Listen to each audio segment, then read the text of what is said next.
Hello बच्चों, मैं आपकी संस्कृत की अध्यापिका हूँ और आपको संस्कृत भाषा पढ़ाऊंगी।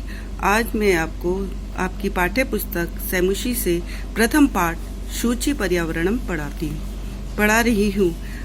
देखिए, ये आपका पाठ है जो कि आधुनिक कवि रहे हैं हरिदत्त शर्मा जी, और उनका काव्य संग्रह है लसल लतिका। वो लसल लतिका जो काव्य उस काव्य संग्रह है, वहां से लिया गया है। आपके ये कुछ श्लोक लिए गए हैं। जैसे कि आप पाठ देख रहे हैं, शुचि पर्यावरणम मतलब पर्यावरण को, शुचि मतलब पवित्र या शुद्ध, पर्यावरण शुद्ध हो। जैसे आज के युग में आप देख ही रहे हो कि कितना प्रदूषण हो गया है, महानगरों में जीवन कितना जीना दुर्लभ हो गया है। तो हमें क्या करना है? इस प्रदूषण को रोकना है, वातावरण को साफ और स्वच्छ बनाना है। इसीलिए ये पाठ बहुत जरूरी है कि हमें अब प्रकृति की ही गोद में जाना है। प्रकृति की गोद में जाना है मतलब ज्यादा पेड़ पौधे, वन संपदा हमें बनानी है। यही हमारा जीने का आधार है। ठीक है बच्चों, तो अब हम पहला श्लोक पढ़ेंगे। मैं पहले इसका वाचन करूंगी, उसके बाद मैं इसको संधि छेद करके शब्दों को पढ़ूंगी।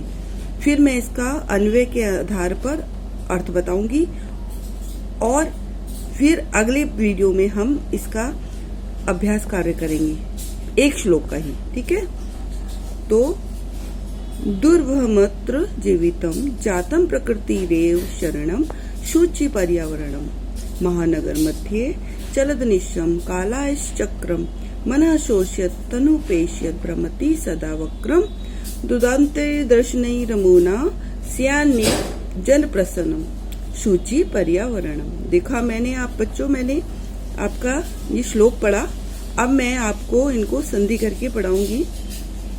दुर्वहम अत्र जीवितम जातम प्रकृति ही एव शरणम शुचि पर्यावरणम महानगर मध्ये चलत अनिशम कालायश्चक्रम मनः शोष्यत तनुपेश्यत भ्रमति सदा वक्रम दुदान्ते ही दशने अमुना स्यात् नेव जनग्रसनम शुचि पर्यावरणम।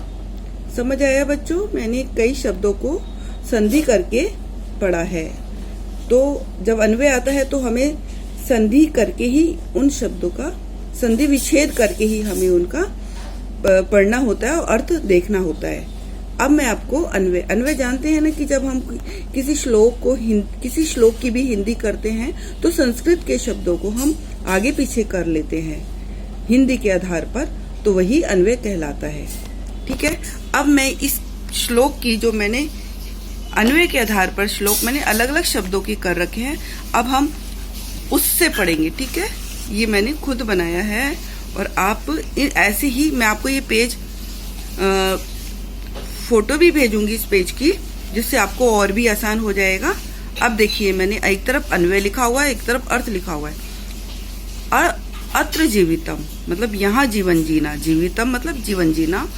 दुर्वहम जातम, दुर्वह मतलब कठिन, जातम मतलब हो गया है। यहाँ जीवन जीना कठिन हो गया है।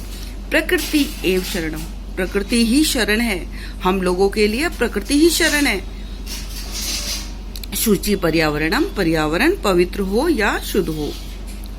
आगे देखो अगली लाइन में, अनिशम महानगर मध्ये कि रात दिन, अनिशम मतलब रात दिन, महानगरों में मन शोषित मन को सुखाता हुआ। हमारा मन भी मतलब इतना घबराता है, जी घबराता है ना, कि कैसे परेशान से हो जाते हैं जब प्रदूषण होता है ज्यादा।